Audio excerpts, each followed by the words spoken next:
အကောင်းတော့အကောင်းဆုံးစပိန်ရဲ့သူရဲကောင်းများအားလုံးပဲမင်္ဂလာပါ MM Bookies ကနေပြန်လဲကြိုဆိုလိုက်ပါတယ်2026ခုနှစ်ကမ္ဘာဖလားဗိုလ်လုပွဲအပြီးညက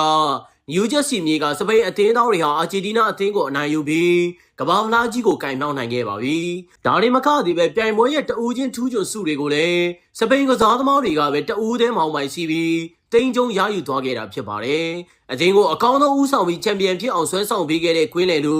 အသင်းကောင်းဆောင်ရိုဒီကတော့ပြိုင်ပွဲရဲ့အကောင်းဆုံးကစားသမားစုဖြစ်တဲ့ရွှေဘော်လုံးစုကိုထိုက်ထိုက်တန်တန်ဆုတ်ခူးသွားခဲ့ပါတယ်။ကွင်းလေကနေတကွင်းလုံးကိုသွေးအေးနဲ့ကြိုးကင်သွားတဲ့ဒီကမ္ဘာအဆင့်ကစားသမားကြီးအထက်တော့ဒါဟာတကယ်ကိုဂုဏ်ယူစရာခိုက်တဲ့တစ်ခုဖြစ်ခဲ့ပါတယ်။ဒီပြိုင်ပွဲရဲ့စပိန်အသင်းရဲ့ခန်းစစ်တိုင်းကြီးဘယ်လောက်ထိခိုင်မာခဲ့တယ်လဲဆိုတာစူးရသွားတဲ့စုတသိက်တွေကတက်တည်ပြနေပါတယ်။စပိန်အသင်းရဲ့ဂိုးသမားဖြစ်တဲ့ဦးနိုင်ဆန်မွန်က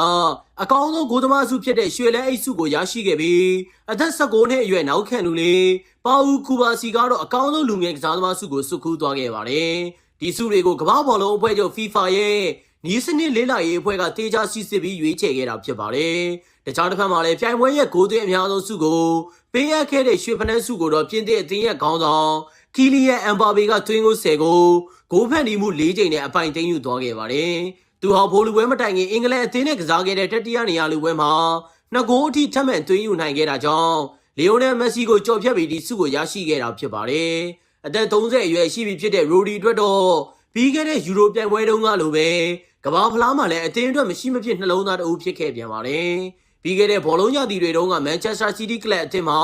ဒိုယူပြတ်ထန်ရအပြင်ပေါင်ချန်ထန်ရတွေကြောင့်ပွဲတွေအများကြီးလွဲချော့ခဲ့ရပေမဲ့ကမ္ဘာဖလားပြိုင်ပွဲကြီးရောက်လာတဲ့အခါမှာတော့သူ့ရဲ့အကောင်းဆုံးပုံစံကိုပြန်လည်ရှောက်ဖွေပြသနိုင်ခဲ့ပါတယ်။သူဟာစပိန်အသင်းရှင်းပြိုင်ခဲ့တဲ့ပွဲစဉ်၈ပွဲစလုံးမှာအဓိကပွဲထွက်ကစားသမားအဖြစ်ပါဝင်လာခဲ့ပြီးကွင်းလဲကားတွေပွဲကိုထိန်းချောင်းပေးခဲ့ပါတယ်။ကွင်းထဲမှာဂိုးမသွင်းနိုင်ခဲ့ပေမဲ့ဂိုးဖန်တီးမှုမလုပ်နိုင်ခဲ့ရင်တော့သူ့ရဲ့တီးကြလုံးနဲ့ဘောလုံးပေးပို့မှုတွေကတော့စပိန်အသင်းရဲ့အဓိကအသက်သွေးကြောတွေဖြစ်ခဲ့ရပါတယ်။တပြိုင်နက်တည်းမှာပဲအသက်29နှစ်အရွယ်ဦးနိုင်ဆန်မွန်ရဲ့ဆွဲဆောင်ရည်ကလည်းတမိုင်းဝင်သွားခဲ့ပါပြီ။သူဟာ2010ခုနှစ်တုန်းကဂန်နဝင်းဂိုးသမားကြီးအိုင်ကာကာစီလက်ပြီးရင်စပိန်အသင်းအတွက်ဒုတိယမြောက်ရွှေလဲအိတ်စုကိုရယူပေးနိုင်တဲ့ဂိုးသမားဖြစ်လာခဲ့တာပါအခုပြိုင်ပွဲမှာသူဟာဂိုးမပေးခဲ့ရတဲ့ပွဲကလင်းရှိ6ပွဲအထိရရှိခဲ့ပြီးဒါဟာကမ္ဘာဖလားသမိုင်းတစ်လျှောက်အကောင်းဆုံးဂိုးသမားတစ်ယောက်ရဲ့စွမ်းဆောင်ရည်မှတ်တမ်းလည်းဖြစ်ခဲ့ပါတယ်နောက်ထပ်ကြီးကျူးရမယ့်သူကတော့ဘာစီလိုနာကလပ်တင်းရဲ့ခံချက်မှုလေးပါဦးကူဘာစီပဲဖြစ်ပါတယ်သူဟာအတွေ့အကြုံရဲ့နောက်ခံလူလာပေါ်တဲ့အတူ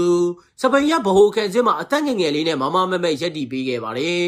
စပိန်တရားပြိုင်ပွဲတစ်ခုလုံးမှာတကိုးရဲတာပေးခဲ့ရပြီးကူဘာစီကတော့ပွဲချိန်မိနစ်တိုင်းကိုကွင်းထဲမှာအကောင်းဆုံးပေးဆက်ကစားသွားခဲ့ပါတယ်။ကမ္ဘာဖလားပြိုင်ပွဲကြီးပြီးဆုံးသွားတဲ့အခါမှာတော့စပိန်အသင်းရဲ့ကစားဟန်တွေဟာပရိသတ်တွေရဲ့ရင်ထဲမှာအမြဲတမ်းကြံ့ရင်းနေတော့မှာဖြစ်ပါတယ်။ဒီလိုအရသာရှိတဲ့သုံးသက်ချက်တွေကိုအမြဲနားဆင်နိုင်ဖို့ MM Bookie Page ကို